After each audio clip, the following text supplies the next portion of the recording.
At about 6:30 in the morning of 7th October. Eu estava na cama, 6 da manhã, né? Todo mundo dormindo. E a primeira sirene a gente ouviu um pouco longe. We heard those alarms. E o meu marido disse: "Ai, não vamos levantar." Às 7 de outubro eu estava num kibbutz, eu não sabia o que está acontecendo. Eu acordo com telefonema do meu filho avô com minha unidade para ver o que aconteceu porque Israel entrou em guerra.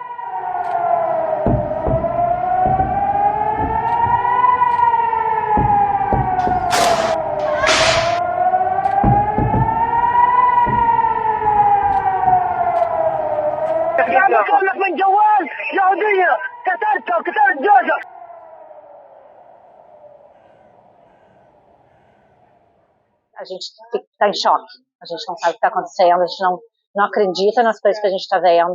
All the communication in Kibbutz Kisufim fell down. There was no electricity, no communication, and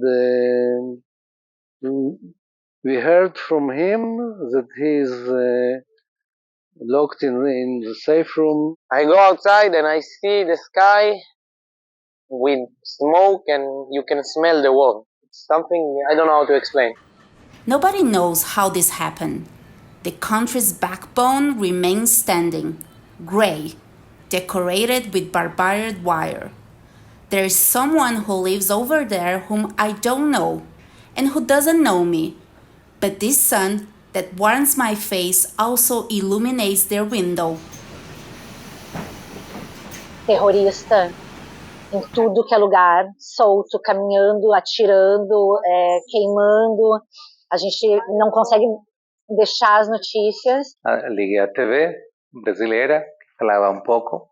Liguei a TV israelense nesse Shabbat, que era totalmente disruptivo para mim, e vi que tinha um negócio alucinante acontecendo. E claro que a partir daí minha vida mudou do avesso. Levou 2, 3 dias para entender o tamanho da tragédia, dos quantas pessoas foram mortas, assassinadas, estupradas, crianças estranguladas, uma mãe grávida que abriu a barriga e mataram uma criança, coisas horríveis, horríveis. Then we're starting to get a hand of what's going on. The next days we get a message of friends who got killed, funerals, neighbors who got killed. The Hamas tried to enter with force into the safe room. Tom, my son, held the handle of the door, didn't let them, and then they shot 4 bullets that penetrated into the door, and one of them killed him. And you think in yourself, okay, let's go on with the day, let's try to survive. But when you stop for a moment and you think, people that you know were being killed. אני אגיד באופן אישי שיש לי בדודה, זיכרונה לברכה, שהייתה תצפיתנית במוצב נחל עוז, שבעצם התפקיד שלהם זה לצפות לגדר ולראות שאין איזושהי התקרבות חריגה. היא ירדה ממשמרת ב-4 לפנות בוקר, ולצערנו נרצחה שהיא לא נמצאת במשמרת בכלל. Quando saí de casa eram 20 mortos, quando cheguei a Shalom tinha 200 mortos. Falei, é uma coisa maluca. E nessa placa tectônica mudou a vida do povo judeu inteiro. Tanto faz se você está em Israel, se você está em São Paulo. Eles entraram na casa, o lugar que tu acha que é o lugar mais seguro do mundo, uma das cidades mais seguras do mundo, e ainda assim a sensação de medo e de frustração e o que a gente faz foi imediata. Half of my workers went to Thailand, some of them were from Gaza. Where we are staying right now, this was the place that people from Gaza were sleeping in and working every day here. On Saturday, they were here, right there, on the room there.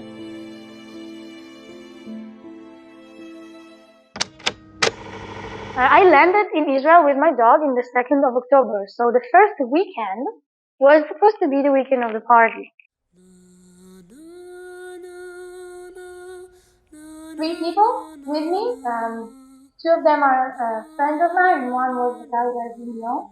But he was also my friend because everyone who comes to Nova is my friend. We were dancing all night in the dark.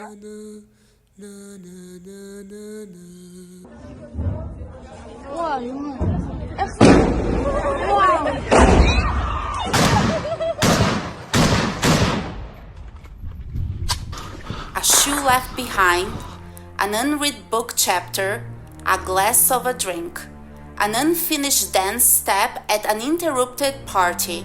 Where does all this go? I can't promise when, but we will dance again. Levou muito tempo para as pessoas entender, e o governo também. O governo não fez nada, o governo estava em estado de choque uma semana. Eu, como rabino, já participei, acompanhei um monte de pessoas que morrem, mas não nessas quantidades, não nessas histórias.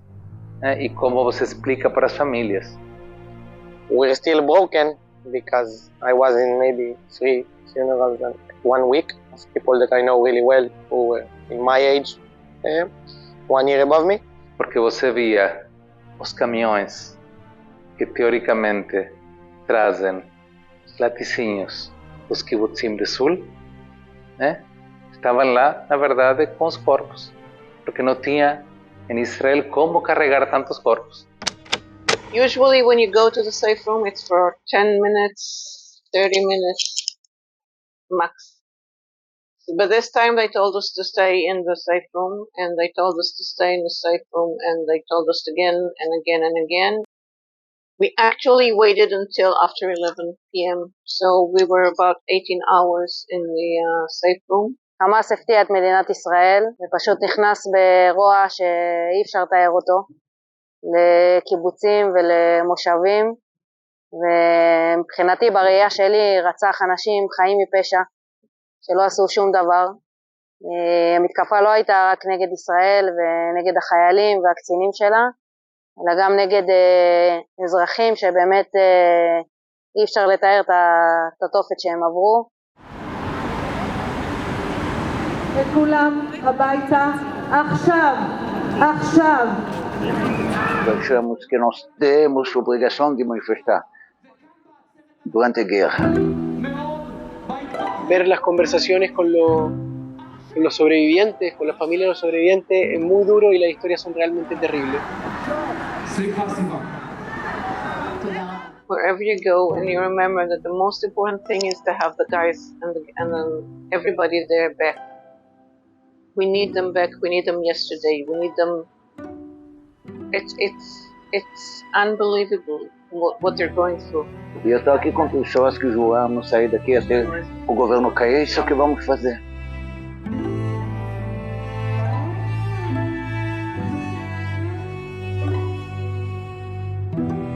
On my gravestone, I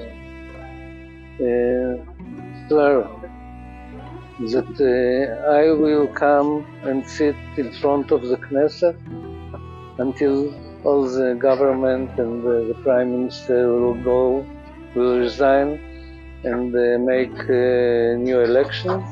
Confiança entre cidadão e o governo. Existe um acordo. Você quer me governar, você cuida da minha segurança básica. E eles quebraram esta regra. Deixaram matar 1.400 pessoas, sequestrar 250. The land flowing with milk and honey has been painted red, although the fields are still green.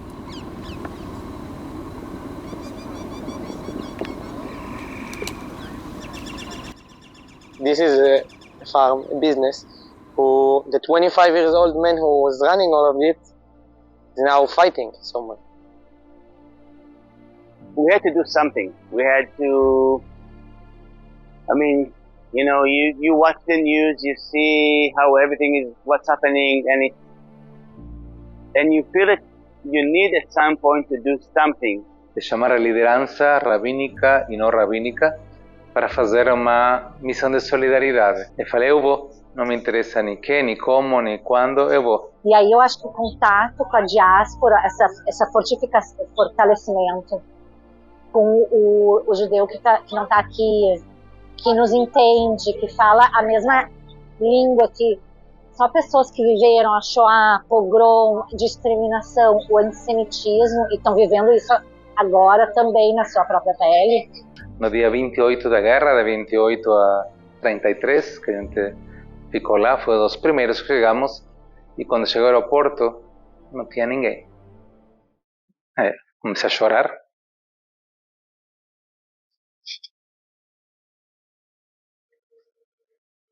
Quando cheguei às imigrações, que a única pessoa não israelense que entrava era eu, e não perguntaram nada. Porque, claro, quem vai chegar numa da guerra para Israel?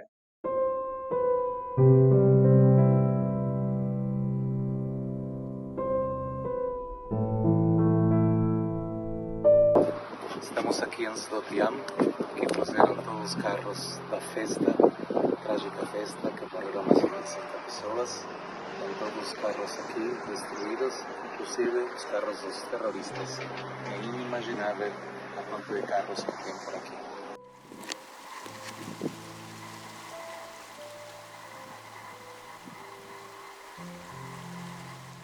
We came as a community, we came together and we started praying and giving support, giving encouraging words to the people of Israel. Different families or organizations just called and said we want to come to volunteer to help, and there's a lot of movement for helping for the agriculture in Israel. We need to do what we believe in and work with young adults from around the world. And we thought one way would be to connect them to what we're doing, because we feel that they also affected by what happened here in October 7th. Ou seja, existe entendimento pelo fato de ser uma comunidade.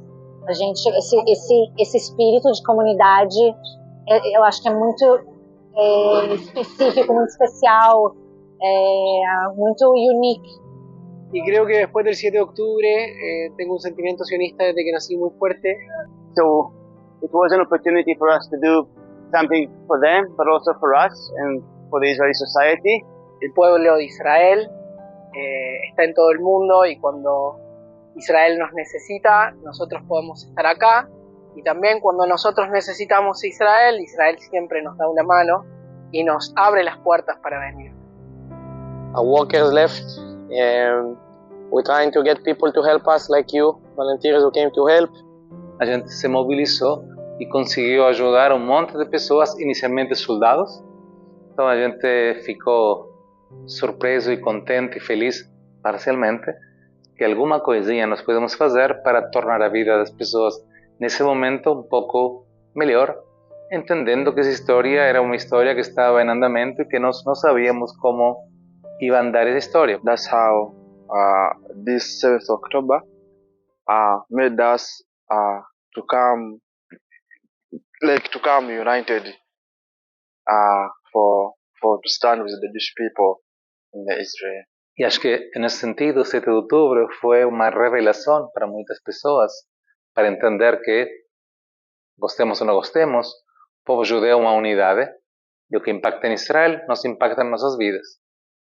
So I think people didn't realize what happened here on the 7th of October. Destruíram o que eu acreditava, as pessoas que eu achava que eu podia contar, elas desapareceram, e as que talvez nem desapareceram, não se importaram comigo como pessoa, sabe? I still believe that we are all people, and we should all find ways to live, otherwise we will just die. If we can't learn to live with each other, we will not live at all.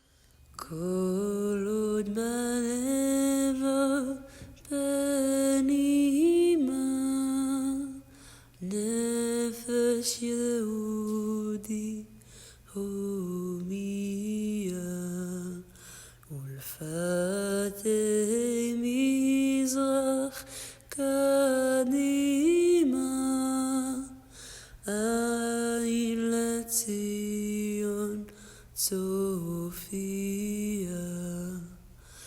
עוד לא עבדה תקוותנו התקווה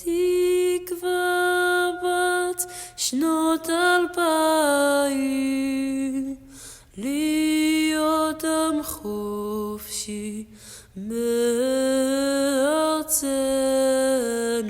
ארץ ציון וירושלים להיות עם חופשי מארצנו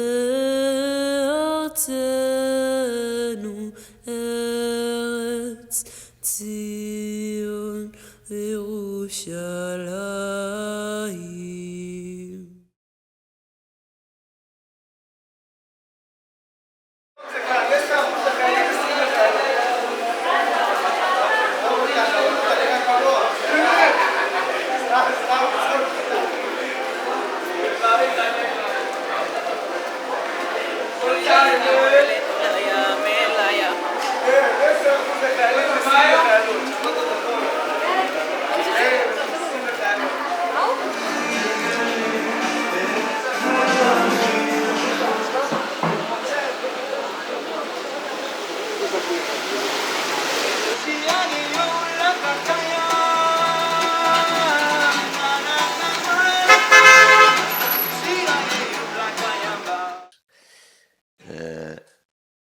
Uma tentativa de atingir a atividade simbólica. O que seria atividade simbólica? Seria aquilo que organiza uma sociedade, os valores, a ética.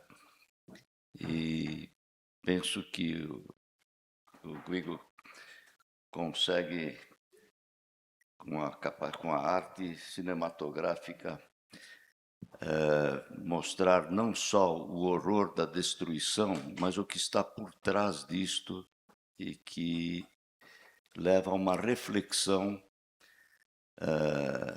da natureza humana e das possibilidades que a natureza humana tem de se destruir, mas também de se reconstruir, como você mostra bem no final do filme, uma esperança. Eu acredito que o Bernardo apresentará agora uma outra forma de ataque aos valores e aquilo que representa a possibilidade de organização da mente humana. Eu não quero sugerir nada, eu vou deixar você falar e depois eu vou dizer algumas palavras e a gente abre para a conversa com o público. Por favor, Bernardo.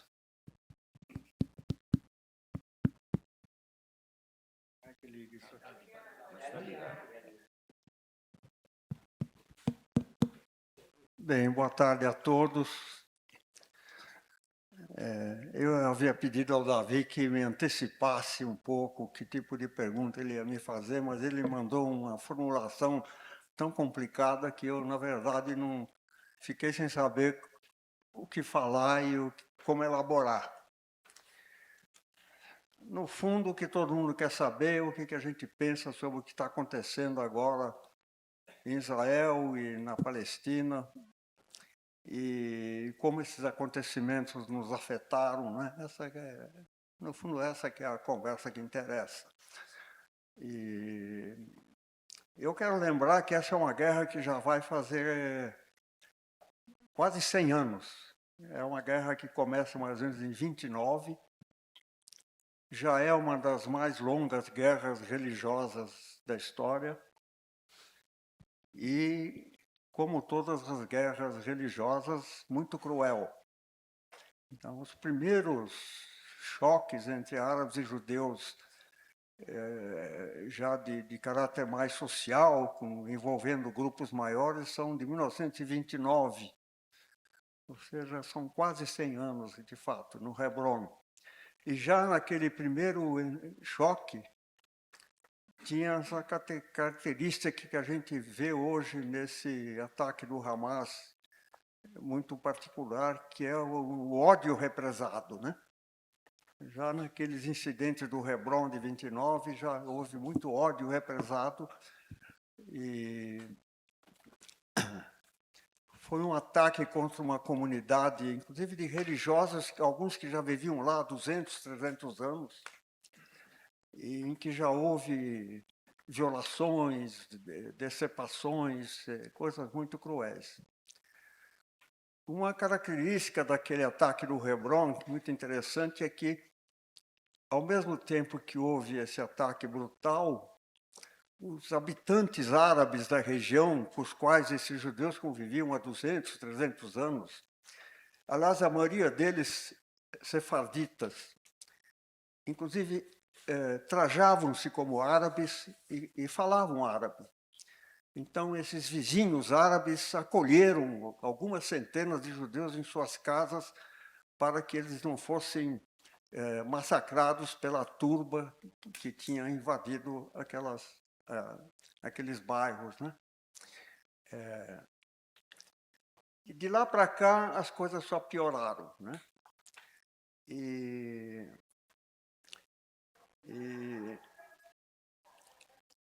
eu penso que a gente vive um período de muita interrogação, não se sabe o que vai acontecer. Nesse intervalo, nessa história de quase 100 anos, o sionismo, que nasceu com uma ideia doce, bonita, ele foi se tornando uma ideia raivosa, envenenada, e o movimento sionista mesmo foi sequestrado por grupos de extrema-direita.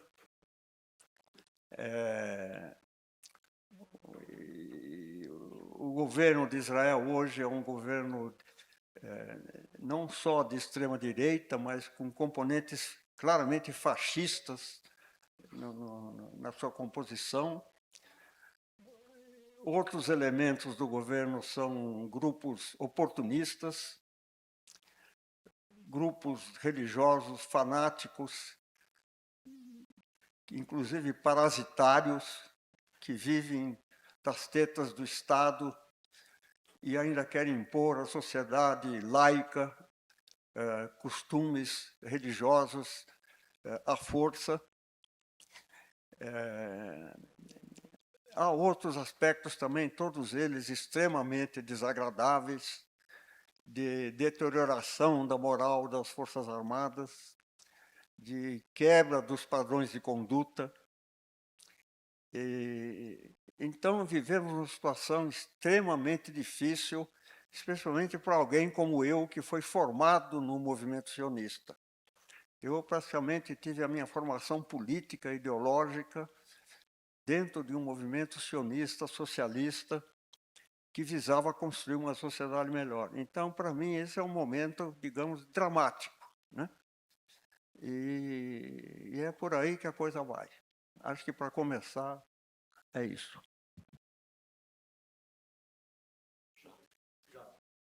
Eu costumo falar pouco, viu? Bom, então eu vou falar aquilo que ele não está falando. Ele escreveu um livro chamado K, que está ligado a um período da ditadura aqui no Brasil, no qual ele romanceia a perda da irmã, né, que foi sequestrada e desapareceu, e o corpo nunca foi encontrado. E ele conta num romance onde é o pai procurando a filha, não o irmão procurando a irmã, o drama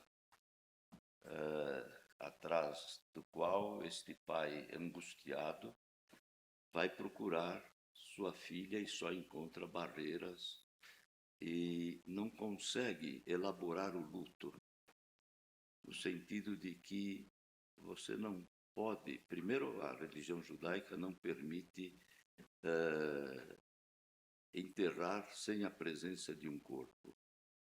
E segundo, quando não há o fato, é muito difícil a pessoa elaborar a perda e poder suplantar esta perda através de lembranças, através de identificações, e ele narra isto com muita habilidade, muita emoção.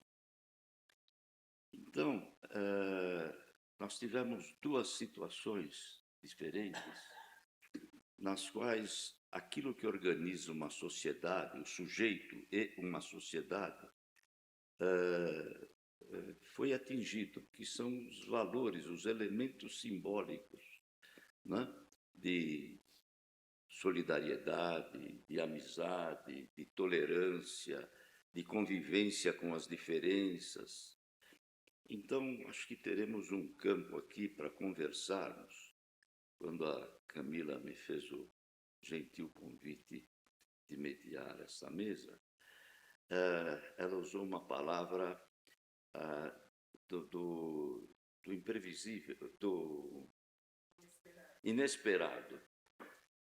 O inesperado, como eu brinquei com ela depois, traz o imprevisível. O fato é que dentro da psicanálise e da psicanálise vincular, o acontecimento que é este encontro que nós estamos tendo aqui, em que cada um trouxe a sua mensagem, mobilizou o inesperado, e esse inesperado mobiliza o imprevisível, que é o que nós vamos ver, o que vai acontecer aqui, e quem sabe deste intercâmbio podem surgir ideias criativas. Eu vou me permitir ler um trecho aqui para depois abrir a nossa conversa. Eu extraí de um dos meus livros, A Vida é Logo Ali, o seguinte parágrafo. Todos estamos sujeitos a passar por situações imponderáveis e traumáticas durante a vida. Uns mergulham e permanecem na tragédia, outros buscam a superação, aprendem com a dor e descobrem caminhos alternativos, criativos e de realização. Do caos pode surgir a luz. Kuczynski, em K, Relato de uma Busca, faz uso de memória criativa para evocar um passado rico em valores e, por outro lado, traumático, com perdas e perseguições. Seu relato é um alerta presente na construção do futuro. Gerber retrata momentos trágicos, violentos, de muita destruição e dor ao retratar o 7 de outubro de 23. Traumas que se transmitem consciente e inconscientemente, de geração em geração. São alertas que pretendem conscientizar as tendências humanas e pensar criativamente em formas de atenuar, se não for possível eliminar, essas manifestações do comportamento humano. Eu mesmo relato no outro livro, Meu Pai, um Desconhecido, o silêncio e a cautela de meus pais que geraram no meu eu lacunas preenchidas por um terror sem nome. Judeus, palestinos e outros povos têm vivido experiências traumáticas que se repetem. Nós vivemos a complexidade de um mundo que vem gerando angústias, temores e incertezas na construção do futuro. Uns se refugiam no dogmatismo, na ditadura, na violência, criando um mundo binário. Outros se refugiam na ilusão de uma liberação sem limites nítidos e polimorfos. A radicalização tende a amplificar e enrijecer pensamentos fanáticos. E a contraparte da liberação ilimitada desorganiza a vida pessoal e coletiva. O sentimento de pertencimento é muito presente na formação do sujeito. A cultura judaica é marcada desde o nascimento por um compromisso de pertencimento. Na psicanálise, chamamos essa condição como um dos elementos do contrato narcísico, da relação que se estabelece entre a mãe e o bebê antes mesmo do nascimento do filho, a ponto de se dizer meu filho, minha mãe, meu pai, meu povo. Fenômeno que ocorre em qualquer cultura e que dá consistência às relações dentro dos valores de cada cultura. Kuczynski e Gerber trazem experiências de um passado longínquo e recente, de muita dor e destruição, antissemitismo, pogroms, segregação. Diante dessas realidades vividas, surgem questões. Ele achou que está muito complicado. Não sei se a questão é complicada ou a situação é complicada, é complexa. Quais seriam os sonhos, as perspectivas relacionais em busca de um mundo melhor? Como atenuar os traumas das transmissões transgeracionais? Onde ficam as capacidades de realização através do mundo simbólico, da arte, do diálogo? Pode ser muita pretensão, mas do inesperado desse nosso encontro podem surgir luzes, ideias que ajudem a reestruturar o presente com vistas a um futuro melhor nas relações entre os povos. A literatura, assim como as artes, de forma geral, e o diálogo com esses que estão acontecendo agora, contribuem na construção da esperança. Com estas mensagens, eu abro a palavra para vocês, para o público.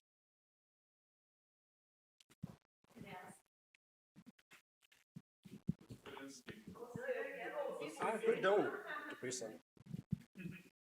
Já estava pensando que estava aberto para as perguntas já. Desculpa, gente. Bom, quando eu estava vindo para cá, né, conversando um pouco com a esposa, tudo mais, falando, né, sobre tudo que a gente está vivenciando e um pouco do impacto do que a gente está vendo agora, paro para pensar o seguinte: tudo aquilo relacionado a judaísmo, né, eu gosto muito daquela frase do Kaplan, que ela vai falar sobre o judaísmo como uma civilização. E dentro dessa civilização, o que a gente costuma ver? A diversidade, seja ela de pensamento, a diversidade na culinária, a diversidade de discordar, inclusive, que é algo, né, que está conectado dentro do nosso DNA. E muito do que eu estou vendo hoje aqui, né, nesse evento maravilhoso, a importância de preservar a memória, né, o quanto que tudo que aquilo que a gente carrega como tradição, a memória é uma das coisas mais importantes que existem, né, que ela está totalmente conectada dentro do judaísmo, né, memória. Não existe a possibilidade da gente falar sem, né.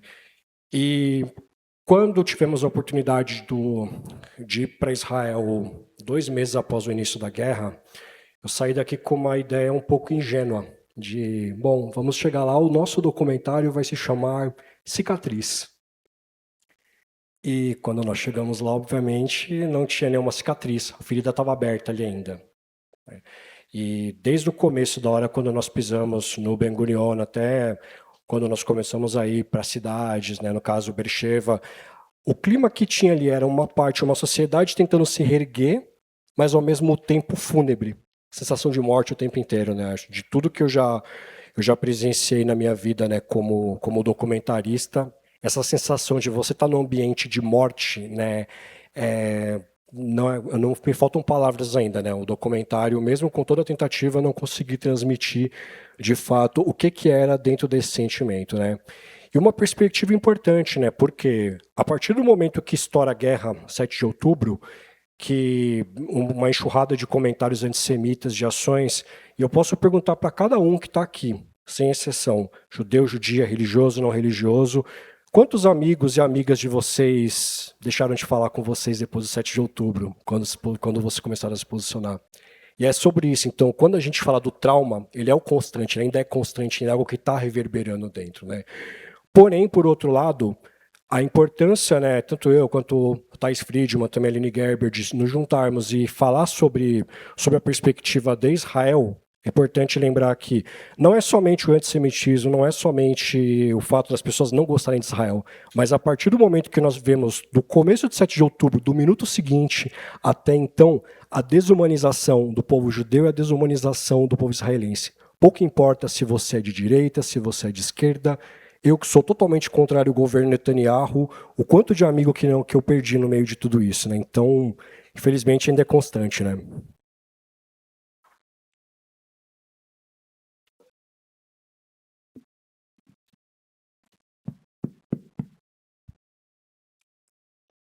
Bom, talvez eu possa falar um pouco do meu livro K, que, para minha surpresa, ainda é muito demandado, muito comentado, porque uma coisa interessante do K é que é um livro muito judaico, né? E, embora a temática central dele pouco tinha a ver com o judaísmo, né? É a história de uma militante política de esquerda no Brasil, sequestrada e assassinada pela ditadura brasileira, não porque ela era judia. Então, não tem quase nada que ver com o judaísmo. Mas foi uma narrativa que foi surgindo dentro de mim no meio de um processo de criação literária, em que eu já tinha escrito duas ou três ficções antes, e no meio desse processo foi surgindo essa narrativa, e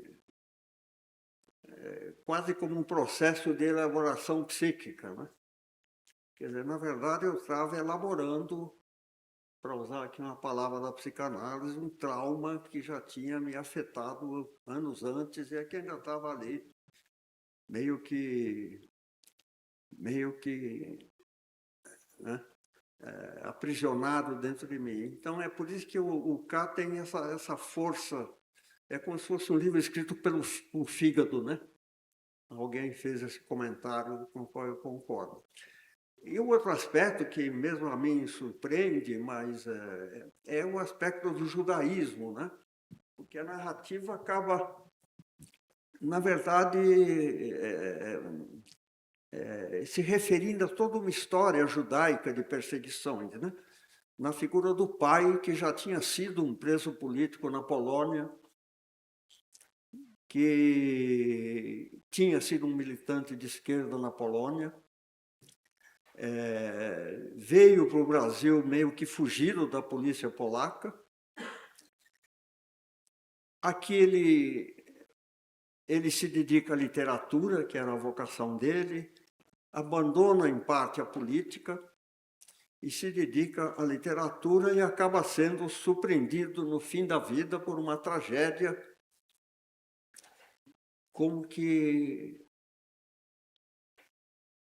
cobrando dele o fato de ele próprio ter abandonado o interesse pela política no país em que ele vivia, algo mais ou menos por aí. Mas nesses tempos todos que nós estamos vivendo, em que a gente ouve muitos comentários sobre a guerra em Israel, onde as pessoas não conseguem disfarçar um certo viés antissemita, independentemente do conteúdo em si dos comentários. Então, eu comecei a pensar um pouco sobre essa questão de por que o K tem esse judaísmo, né? Que, na verdade, eu não era religioso, a minha família era anticlerical, na verdade. Eu era sionista, isso sim, mas com pouco conhecimento mesmo do judaísmo, quase que nenhum, né? Então, isso me remete para a seguinte reflexão. Eu acho que a maioria das pessoas, na verdade, não entende o que é ser judeu. Essa que acaba sendo a questão central desse viés, às vezes, antissemita que há na análise do conflito árabe-israelense, né? Que chegou ao ponto em que ser sionista é palavra feia, né? O sionismo já é, por si, um mau caráter, é um bandido, né? Eu acho que aí é que existe a dificuldade dos não-judeus de entender a condição judaica. De entender que, para a maioria dos judeus, a identificação com Israel ela é uma coisa muito natural, eu diria. Independente da pessoa ser sionista.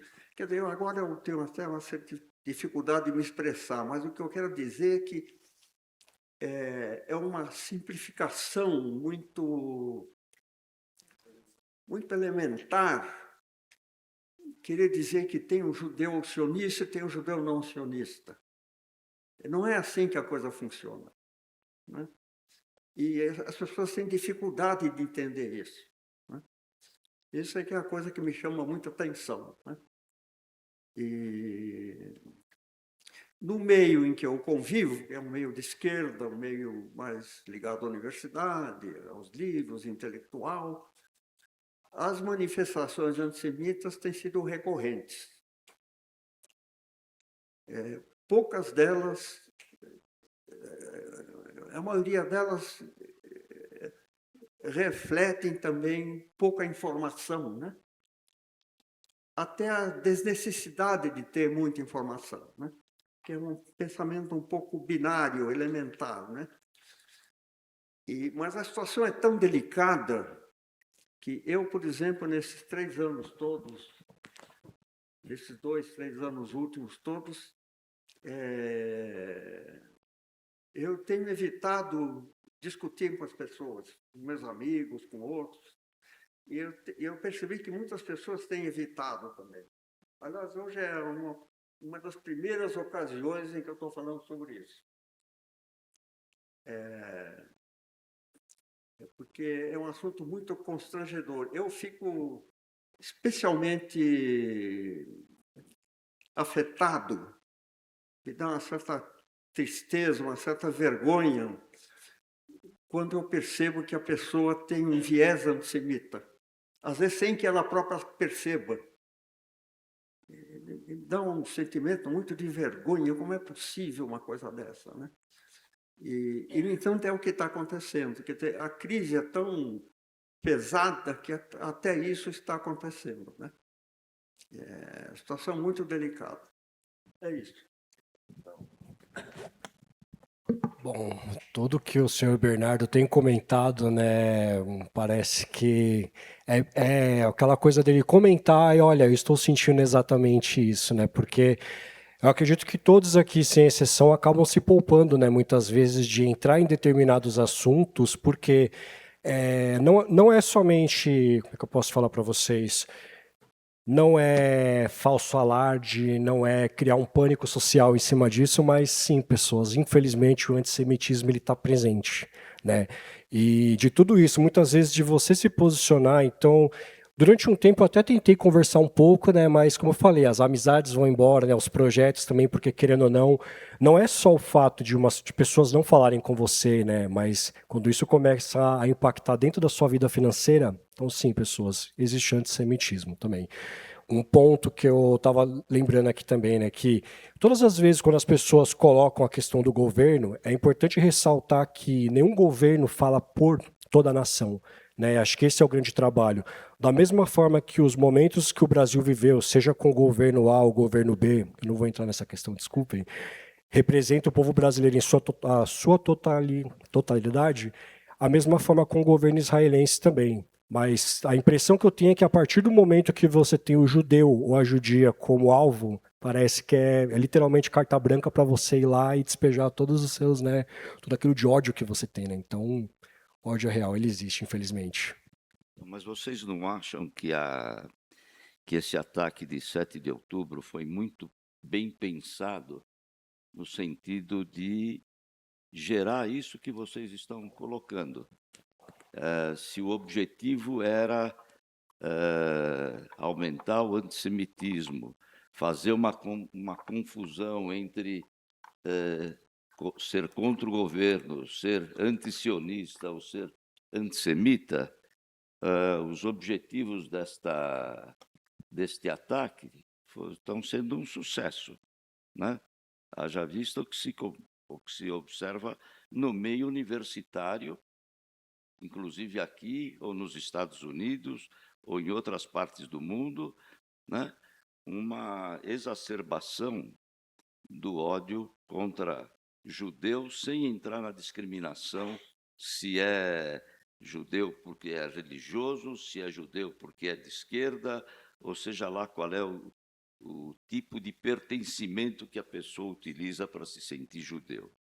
Então, eu coloco essa questão, essa é uma questão, se esta guerra não está sendo um êxito nesse sentido. Outra questão, se nós ficarmos presos na memória, só recordando o passado, nós não vamos sair desta situação. Não vamos encontrar um caminho de pacificação. É importante ter a memória, mas é diferente ficar repetindo a lembrança ou utilizar a lembrança como um propulsor para novos caminhos, para que se possa gerar isso que nós estamos fazendo hoje aqui, tentando um diálogo.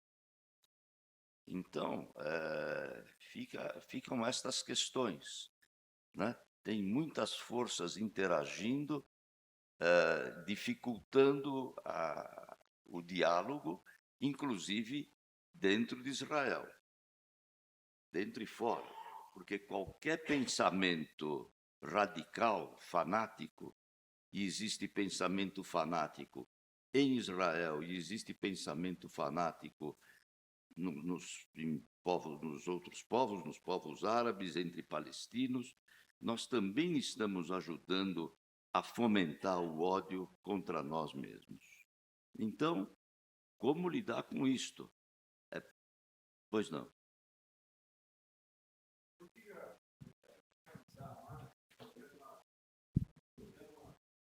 Brasileiro.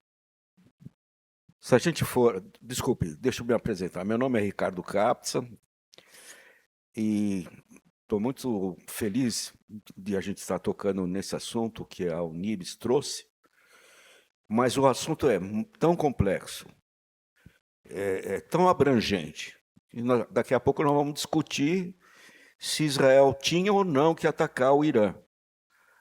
Então eu quero colocar a minha preocupação como judeu brasileiro. E o que nós vamos fazer com esse presidente, que claramente é antissemita? Claramente é antissemita. Alguém tem dúvida disso? Espera aí, gente, um de cada vez. Espera aí. Não, eu estou respeitando o pessoal que é de esquerda, mas a gente está passando por um problema muito sério, político, que nós nunca tivemos isso assim, tão declarado. Então, eu quero saber qual é o posicionamento da mesa, para saber se eu fico ou se eu saio. Tá bom. Obrigado. Vamos ouvir a pessoa lá. Um minutinho só. Vamos ouvir aquela. Desculpe, eu até escuto assim. Eu respondi até como quase uma provocação, porque assim tem um lado meu que também diz que o Lula é super antissemita, mas eu não sei se o presidente anterior era menos, né? Mas eu estava querendo trazer a minha questão para um outro lado, se possível, trazer de volta aqui a discussão, se quiserem depois continuar. Eu primeiro fico muito emocionado de ver uma mesa com duas pessoas, para mim, tão diferentes, que eu conheci, que é o Guigo, que tem um contexto, que tem uma história, né, que vem da periferia, que vem de muito sofrimento, que vem de situações muito complicadas, e que traz uma situação de ir visitar Israel no pós-7 de outubro, populações kibutzianas, boa parte delas de esquerda, seculares, com um discurso absolutamente de paz com os palestinos, com tentativas de conversas com Gaza. Até no meio do vídeo eu fiquei impressionado como é que tinham trabalhadores de Gaza num certo kibbutz. Depois eu te pergunto. E se encontrar com Bernardo Kuczynski. Bernardo, eu acho que eu não te conheço antes pessoalmente, mas você está na minha memória através do meu pai, que se chama Henrique Lam, e que era do Abonim Dror, do Ihud Abonim, e que sempre me falou da Ana Rosa. Eu escuto isso desde que eu sou criança. Então, eu conheço a tua história pelo meu pai e me emociona muito te escutar. E aí você traz uma história de jovens num movimento juvenil que tem relação com os kibbutzim perto de Gaza, que pensam numa sociedade israelense igualitária, numa sociedade ideal, numa sociedade de paz entre israelenses e palestinos, e aí, de um lado, atacados, vamos dizer, de um lado atacados pela ditadura brasileira que vai e mata e não permite que um pai enterre um filho ou uma filha, e foram tantos, e foram muitos judeus proporcionalmente, ou de forma desproporcional, muitos judeus no Brasil e na Argentina, e em Israel, gente que vivia nos kibbutzim e com um discurso absoluto de paz, e que são mortos por um outro grupo radical, completamente diferente, que é o Hamas, que eu não sei, eu praticamente não sei definir. Direita ou esquerda, para mim, é um grupo terrorista dos mais cruéis, mas apoiado por grupos de extrema esquerda no Brasil ou em outros lugares do mundo, né? Então, eu queria trazer essa questão, que vocês dois trazem situações trágicas e traumáticas, uma situação familiar vivida no movimento juvenil, que continua existindo. Meus filhos estão hoje no Abonim Dror, o kibbutz continua vivo, os movimentos juvenis continuam vivos, os kibbutzim estão renascendo e as pessoas voltando, mas foram atacados por dois grupos de ódio que vêm de lugares ideologicamente completamente diferentes, mas que parece que se dão as mãos.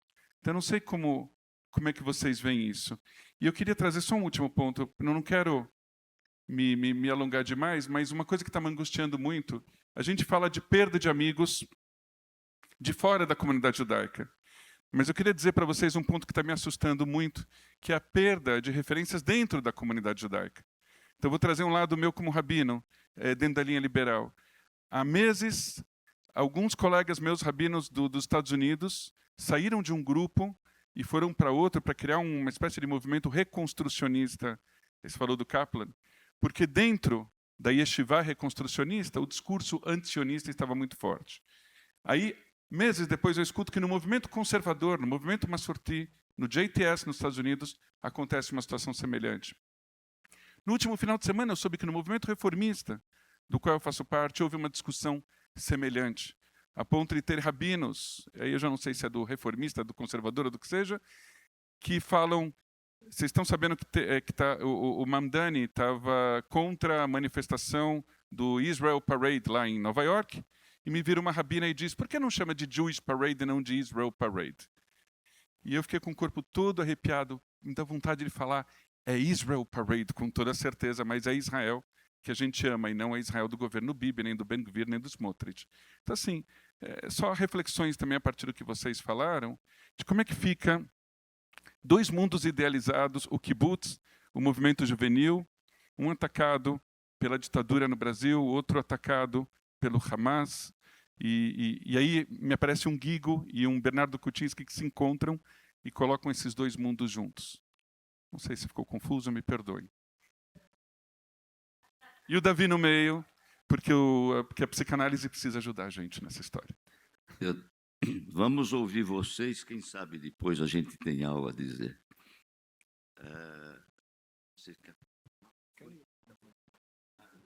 Melhor ouvir as pessoas.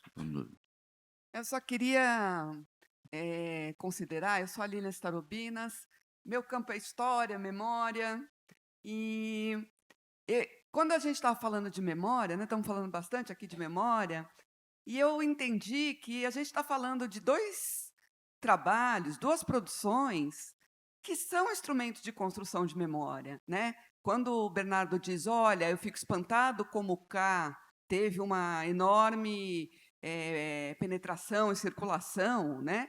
A importância da tua obra ter trazido de volta elementos do tema da ditadura militar, colocando uma mulher judia como nesse contexto, né, das barbaridades que aconteceram com as pessoas, de um pai angustiado em busca de uma filha, né, como você coloca esse caráter judaico que a gente percebe no que significa essa busca e nas angústias dele em relação a essa história. Há uma construção de memória sobre a história do Brasil, sobre a presença do universo judaico dentro de um episódio absolutamente traumático, que foi a ditadura militar entre 64 e 85, né? E, ao mesmo tempo, quando a gente vê o vídeo do Guigo, a gente está falando de um outro episódio de construção de memória, né?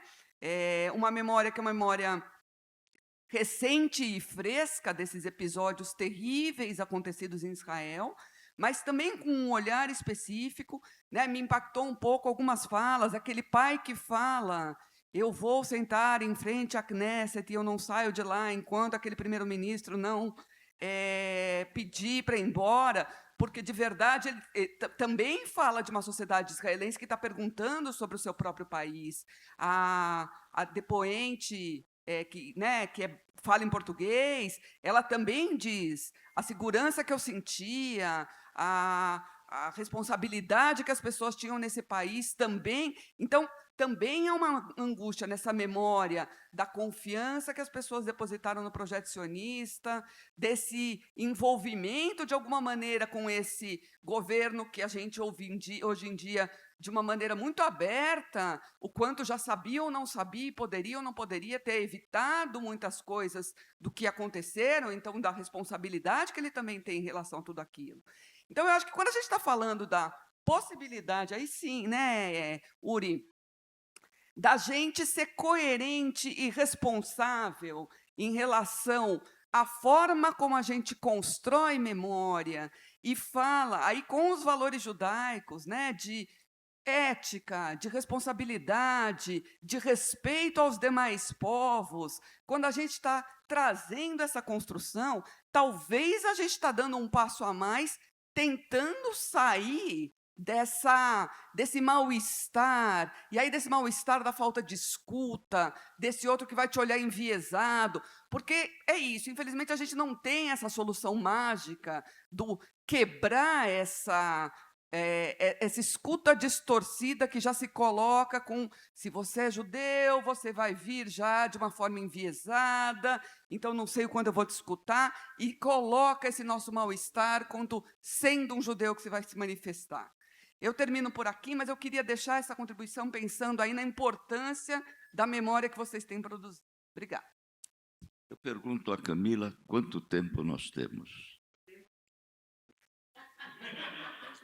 Por aí nós vemos, a Camila fez sinal de 10 minutos, você diz o tempo que quiser. Essa dicotomia, ela se repercute de alguma maneira, né? Nós temos que encontrar, como ela que tem a gerência da situação, nós vamos ficar dentro, ela tem a chave, nós temos que ficar dentro dos parâmetros estabelecidos. Por favor. Olá. Eu vou tentar ser curto. Embora a análise, você falou de memória, o Uri falou da divisão dos grupos reformistas, etc., eu tenho uma visão bastante, eu diria, negativa do mundo democrático e ocidental. Eu vejo exatamente a repetição do enredo da Segunda Guerra Mundial, onde, tudo bem, pode entrar na Polônia, fica com a Polônia, não sei o quê, e ninguém reage com nada. E o que eu vejo é que, embora tenha problemas internos em Israel, talvez o governo não é exatamente a democracia que se queria para Israel, embora seja o maior país democrata daquela região, que existe um problema real atrás de tudo isso, muito maior do que as nossas próprias divisões. O mundo não está enxergando que está sendo refém de todo esse sectarismo islâmico que está vindo lá do Irã, que tem apoio do Catar, de outras potências financeiras, que já há mais de 30 anos vem investindo nas universidades americanas. E acabou. É a lavagem cerebral, igual o fascismo italiano, igual o nazismo alemão, igual o stalinismo russo. O mundo não está reagindo. Eu pergunto, alguém está preocupado com nossa própria sociedade ocidental, que não é capaz de enxergar que está sendo refém? Refém igual os de Gaza, refém igual os libaneses, reféns igual a Cisjordânia. Todos estão reféns e manipulados. É só isso.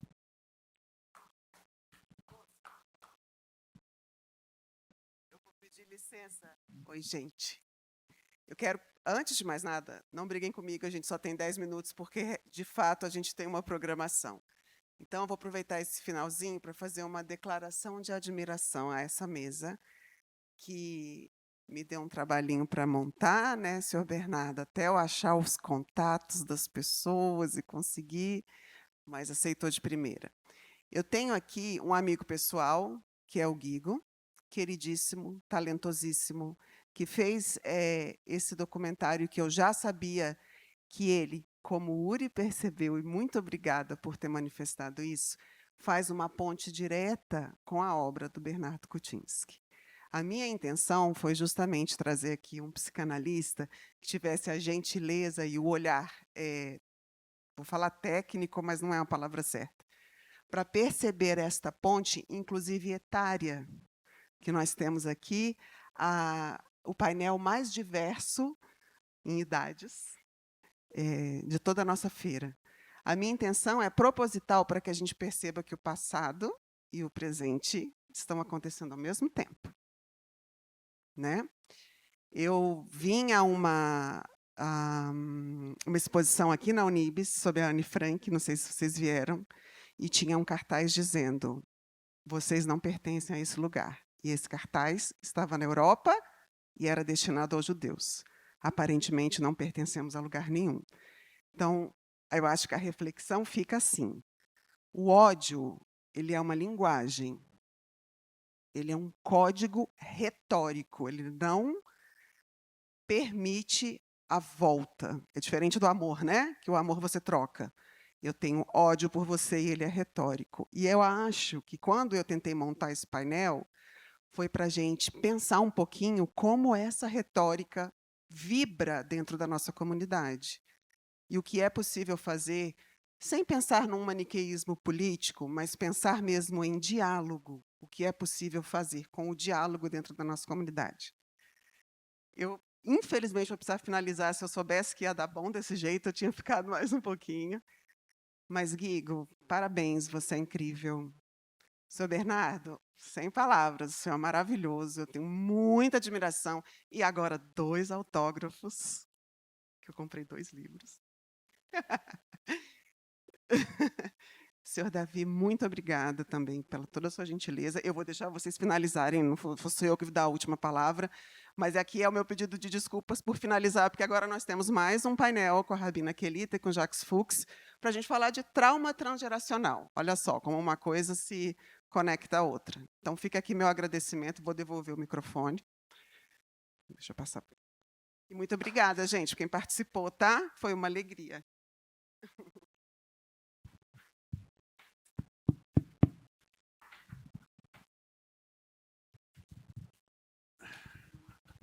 Últimas palavras, é isso? Bom, eu acho que esse evento agora botei num tom meio trágico, para o qual eu mesmo não estava preparado. Né? A gente tem que pegar as coisas um pouco mais de leve, talvez. Uma reflexão que eu queria fazer é que há uma crise geral na humanidade, né? Não é só lá no Oriente Médio, em Israel, né? A coisa está feia por todos os lados, né? E há também a gente tem uma certa sensação de fim de mundo, né? De apocalipse, né? Então, uma reflexão que eu posso fazer é que uma coisa que eu tenho dito ultimamente para alguns amigos, que o gênero humano não deu certo. Ele não deu certo. E tudo isso que está acontecendo está nesse contexto de uma espécie que realmente fez, talvez, da guerra uma das principais razões de ser, uma coisa muito triste. A outra reflexão que eu queria fazer para terminar e me despedir de vocês é que uma coisa meio pesada de se dizer, mas eu cheguei à conclusão de que o antissemitismo ele é um traço quase que demarcador da cultura ocidental cristã. A gente não vai ver antissemitismo nas culturas asiáticas e não cristãs, né? Ele é realmente um traço demarcador. existe há 2000 anos, manifesta-se cada vez de uma outra forma, mas é sempre o mesmo fenômeno de ter que erigir um grupo como o estrangeiro, como o diferente, como aquele que é estigmatizado, como se a sociedade humana tivesse a necessidade de criar esse inimigo, por assim dizer, né? Então, embora sionismo e antisionismo sejam uma coisa e antissemitismo seja outra, é aí que a coisa um pouco, às vezes, se encontram, né? Então, esse traço, que é um traço demarcador da cultura ocidental cristã, vai se manifestar nos tempos atuais como essa estigmatização e demonização mesmo do Estado de Israel e do sionismo. Independentemente de todas as discussões que possamos ter sobre o certo, sobre o errado, sobre os erros do próprio sionismo, sobre os erros dos governos anteriores, nada disso, né? É isso. E quero aproveitar para dizer a vocês que alguns dos meus livros também da editora Alameda estão disponíveis ali na banquinha da editora Contexto, se vocês quiserem aproveitar. E é isso. Muito obrigado.